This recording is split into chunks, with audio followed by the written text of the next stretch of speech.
Hello students. तो आज की क्लास में हम जो साइंस का एक छोटा सा चैप्टर है, लास्ट चैप्टर है, आप ज्यादा इसको पढ़ते नहीं हो, लेकिन हमें क्या करना है, इसको रिवाइज करना है अच्छी तरह से, क्योंकि इसकी वेटेज है एग्जाम में।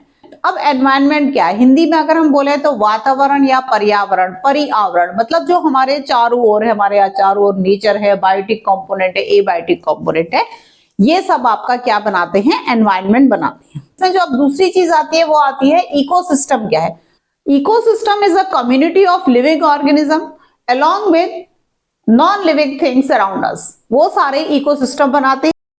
तो इकोसिस्टम में दो आपके पार्ट्स हैं, एक आपके हैं बायोटिक कंपोनेंट्स और एक हैं एबायोटिक कंपोनेंट्स।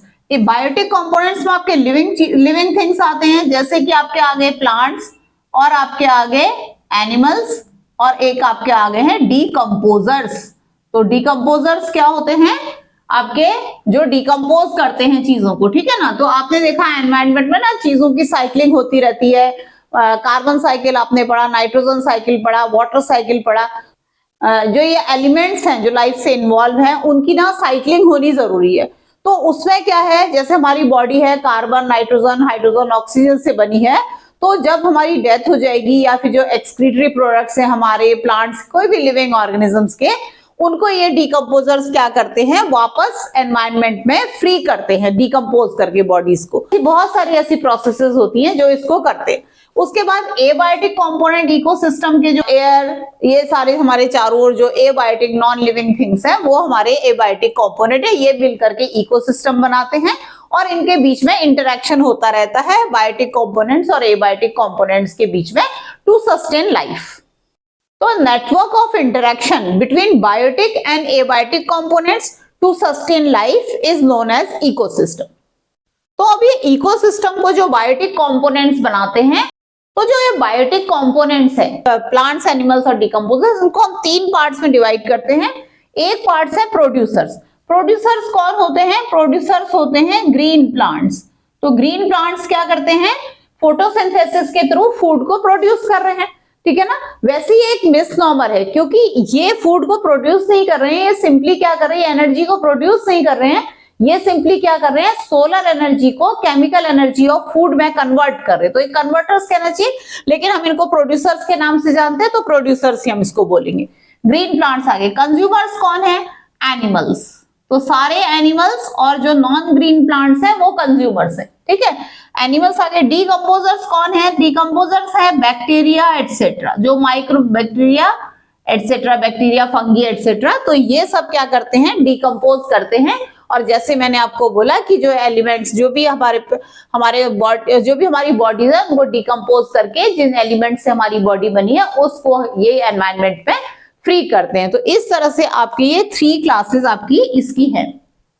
जब भी आप मेरा कोई वीडियो देखते हो, आप उसके डिस्क्रिप्शन में जाओगे, उसमें टाइम स्टैम्प्स बने हुए हैं, प्लस मैंने एक और फीचर ऐड किया है कि उसमें आपके टॉपिक वाइज नीचे भी आपको स्निपेट्स दिखते हैं। जो आपको चाहिए आप उस वाले पार्ट को भी अलग से देख सकते हो, रिवाइज कर सकते हो।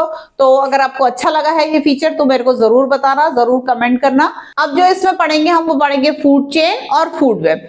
तो फूड चेन क्या है, the food relationship of organisms, ठीक है। किस तरह से कि how the organisms depend on the other for food, मतलब एक ऑर्गेनिज्म दूसरे ऑर्गेनिज्म को खा के अपनी लाइफ को कैसे सस्टेन करता है। तो मैंने एक सिंपलेस्ट फूड चेन यहाँ पे बनाई है। ये है ग्रास, ये है डियर और ये है लायन। ग्रास को डियर खाता है, डियर को लायन खाता है, ठीक है। तो ये हमारी फूड चेन है। ये वाले जो है ये प्रोड्यूसर्स है, जैसे अभी हमने पढ़ा था प्रोड्यूसर्स, और ये क्या है, ये दोनों जो है वो क्या है, कंज्यूमर्स हैं। और ये वाले कैसे कंज्यूमर हैं, ये हैं हमारे प्राइमरी कंज्यूमर और ये हमारे हैं सेकेंडरी कंज्यूमर्स, ठीक है, जो कंज्यूम कर रहे हैं। तो ये सेकेंडरी कंज्यूमर्स हैं, ठीक है। कभी कभी किसी फूड चेन में टर्शरी कंज्यूमर्स भी होते हैं, एक थर्ड लेवल। तो ये प्राइमरी कंज्यूमर्स कौन है, हर्बीवोर्स हैं, जो कि इसको खा रहे हैं। और ये सेकेंडरी कंज्यूमर डायरेक्टली तो प्रोड्यूसर्स पे डिपेंड नहीं कर रहे हैं, पर इनडायरेक्टली जरूर कर रहे हैं। तो ये क्या है, आपके सेकेंडरी कंज्यूमर्स हैं, ठीक है। यहाँ पर यह ग्रास आपकी प्रोड्यूसर्स आ गए, ग्रास, इंसेक्ट, फ्रॉग और स्नेक। फ्रॉग को स्नेक खाता है, तो ग्रास जो है ये क्या आ गया, प्रोड्यूसर्स आ गया। इंसेक्ट क्या आ गया, प्राइमरी कंज्यूमर आ गया। फ्रॉग क्या आ गया, सेकेंडरी कंज्यूमर आ गया। और स्नेक क्या आ गया, टर्शियरी कंज्यूमर। टर्शियरी कंज्यूमर आपका सेक आ गया। ये 4 ट्रॉफिक लेवल की फूड चेन है। तो अब मैंने आपको वर्ड बोला ट्रॉफिक लेवल, ट्रॉफिक लेवल्स। तो ये क्या होते हैं, जो लेवल्स हैं, ये primary consumer, secondary consumer, tertiary consumer, ये क्या है, फूड चेन के ट्रॉफिक लेवल्स है। ठीक है, तो ट्रॉफिक लेवल्स में क्या होता है, हमेशा आप देखोगे किसी भी एक ऐसा ट्राइंगल है, हमेशा जो एनर्जी का जो ट्रांसफर हो रहा है वो प्रोड्यूसर्स टू सेकेंडरी कंज्यूमर या टर्शियरी कंज्यूमर हो रहा है। यूनिडायरेक्शनल फ्लो ऑफ एनर्जी है, एनर्जी कभी भी बैकवर्ड्स नहीं आ रही है। ठीक है, और साथ में आप एक ये देखोगे कि ये क्या होते हैं, जैसे जैसे हम फूड चेन में आगे की ओर को जाते हैं तो ये क्या होते हैं, नंबर ऑफ ऑर्गेनिजम्स क्या होता है, हमेशा कम होता है। ये ट्राइंगल हमेशा ऐसा ही होता है, कभी भी ये ट्राइंगल ऐसा नहीं हो सकता है। ठीक है, तो यहाँ पे आपके प्रोड्यूसर्स आ जाएंगे। इस तरह से हम इसका ट्राइंगल दिखा सकते हैं। प्रोड्यूसर सबसे ज्यादा, फिर प्राइमरी कंज्यूमर, फिर सेकेंडरी कंज्यूमर और फिर टर्शियरी कंज्यूमर्स। ठीक है, हाँ, तो इसमें आपका एक क्वेश्चन आपका बहुत इंपॉर्टेंट आता है, वो ये आता है कि अगर इस ऐसी एक फूड चेन है, अगर हम इसमें से प्राइमरी कंज्यूमर को हटाएं तो क्या होगा, सेकेंडरी कंज्यूमर को हटाएं तो क्या होगा, टर्शियरी कंज्यूमर को हटाएं तो क्या होगा। अगर हम इसमें से प्राइमरी कंज्यूमर यानी कि ग्रास को ही हटा देते हैं तो सेकेंड प्राइमरी और सेकेंडरी कंज्यूमर दोनों ही डेड हो जाएंगे। प्लांट, हमारी लाइफ जो है वो प्लांट्स पे डिपेंड करती है, एनिमल्स की, तो इस तरह से प्लांट्स के खत्म होने पे, तो इसमें आपका एक बहुत इंपॉर्टेंट क्वेश्चन आता है जो कि 10% रूल से रिलेटेड है। 10% रूल ये कहता है कि जैसे जैसे हम ट्रॉफिक लेवल्स में ऊपर की ओर को जाते हैं, फूड चेन में हायर लेवल्स की ओर को जाते हैं, वैसे वैसे एनर्जी जो होती है वो कम अवेलेबल होती है। ठीक है, तो ये 10% रूल आपका क्या कह रहा है, सबसे पहले जो हमारे प्राइमरी कंज्यूमर्स हैं यानी कि प्लांट्स, ठीक है, यहां पर इनको सोलर एनर्जी मिली, मान लो इनको मिली है 8 लाख जूल। ठीक है, 8 लाख में कितने जीरो होते हैं, 5 जीरो। ठीक है, इतनी जूल इसको एनर्जी मिली है। अब क्या होता है, प्लांट्स क्या करेगा, इतनी एनर्जी में से सिर्फ 1% ऑफ 8 लाख, 1% ऑफ 8 लाख क्या होता है, आप 2 जीरो हटा दो, यानी कि 8000 जूल एनर्जी जो है वो प्लांट्स क्या करेंगे, अपनी एज फूड अपनी बॉडी में स्टोर करेंगे, बाकी एनर्जी उनकी बॉडी में स्टोर नहीं होगी। और आपको पता है अगले लेवल को सिर्फ यही फूड की तरह अवेलेबल है, ये 1% यानी कि 8000 joule is available to the next trophic level as food.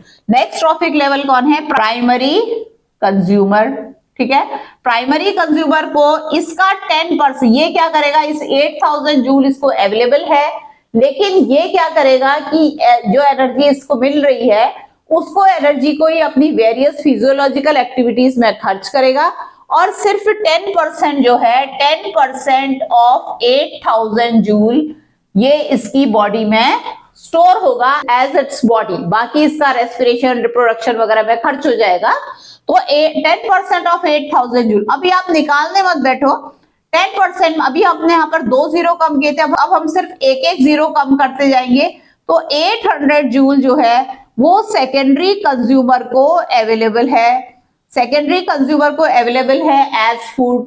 ठीक है, तो इसने अब खाया, अब इसने क्या किया, खर्च किया, रेस्पिरेशन में, रिप्रोडक्शन में, भाग दौड़ में, सब चीज में खर्च किया, तो अभी ये क्या करेगा, 10% ऑफ 800 जूल इसकी बॉडी में रहेगा, जो कि आपको मैंने कहा एक जीरो कम करो, 80 जूल।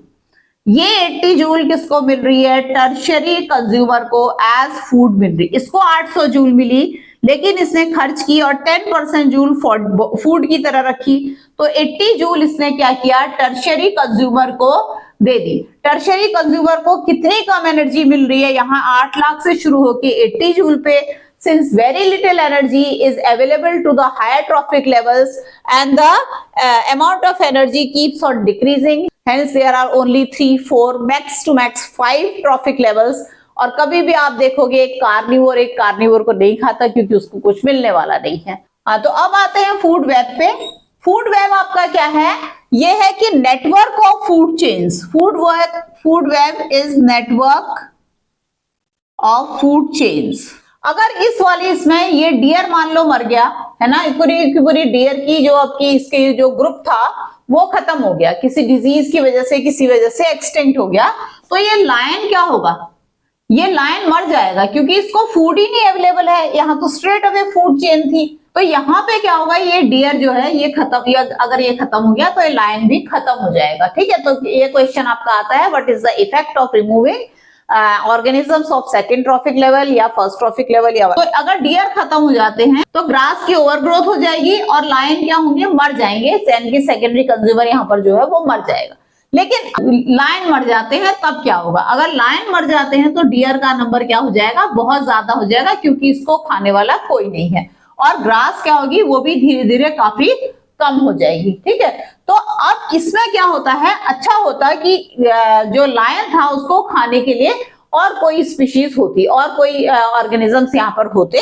तो अगर हम क्या करते हैं, अगर हमको मतलब इसमें ऑल्टरनेट रूट पता हो, अगर होता ग्रास को डियर के साथ साथ रैबिट भी अवेलेबल होता तो लायन इन दोनों को खा सकता था, है ना।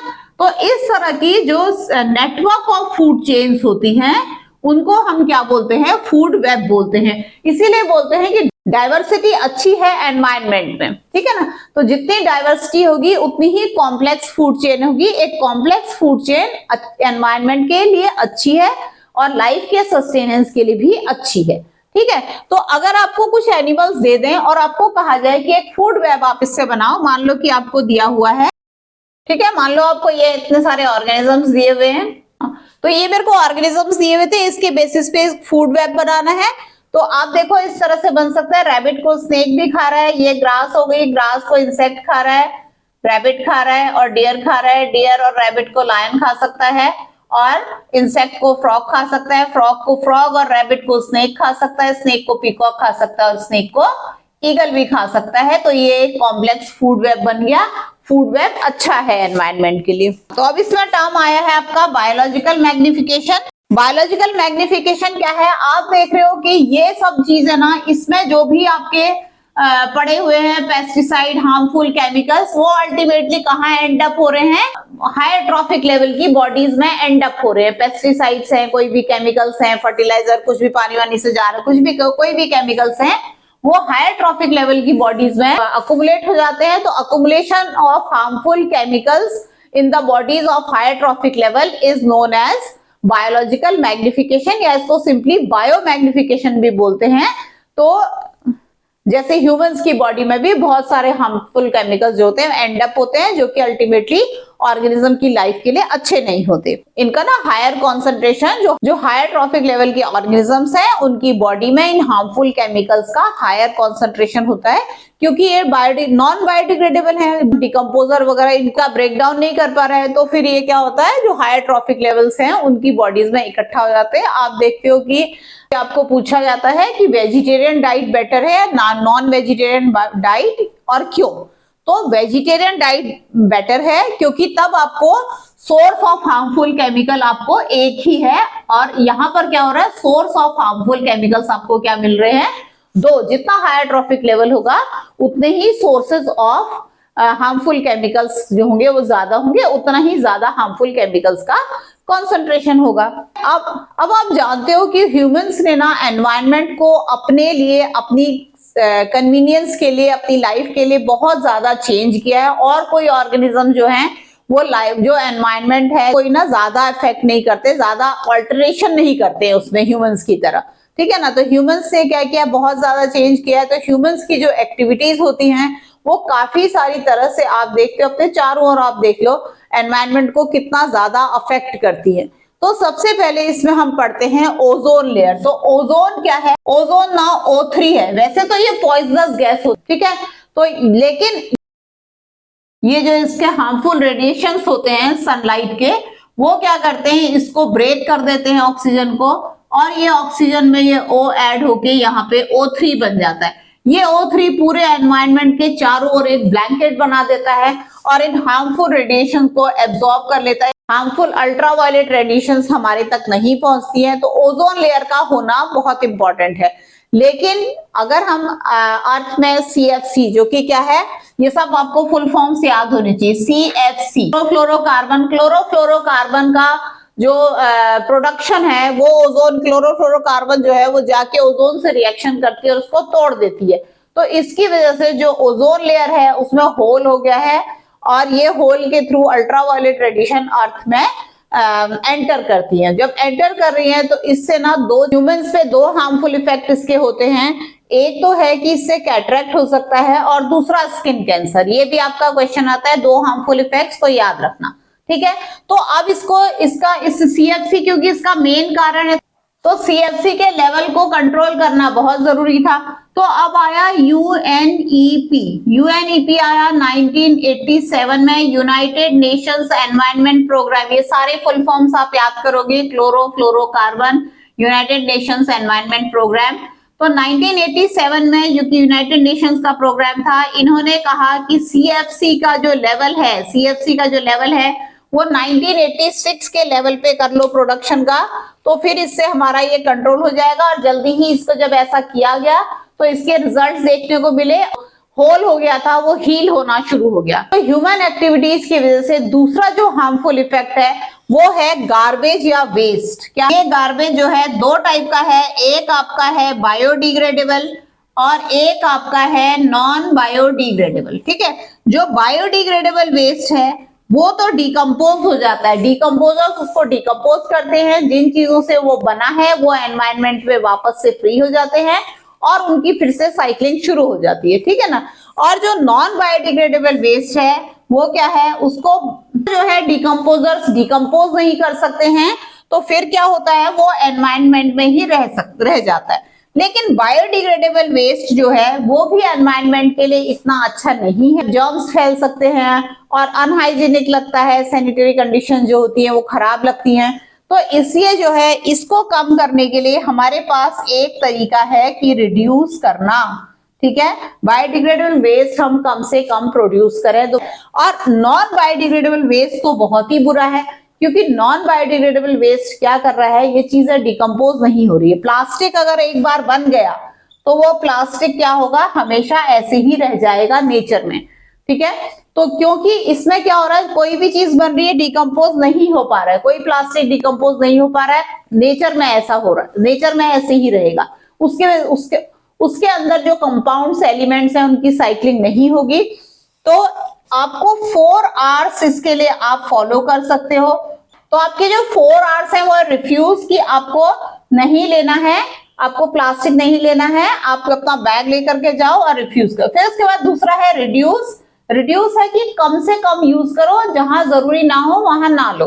तीसरी चीज है रीपर्पज। अगर आपने ले लिया, आपके पास कोई एक चीज है, आप उसको किसी तरह से रीयूज या रीपर्पज कर लो। सपोज आपका ऑयल का कंटेनर है, आपने उससे गमला बना लिया, तो ये आपका आ गया रीयूज। फिर उसके बाद आपकी चौथी चीज है रीसाइकिल। रिसाइकिल में आप क्या करोगे, जैसे आप कबाड़ी वाले को दे देते हो, ठीक है, तो कबाड़ी वाला क्या कर रहा है, उसको रिसाइकिल कर ले रहा है। उसको बस जैसे मेटल का आपका कोई पीस है, उसको मेटल को दोबारा से वो फैक्ट्री में ले जाएगा और वो सब करके उसको रिसाइकिल हो जाएगा वो, ठीक है।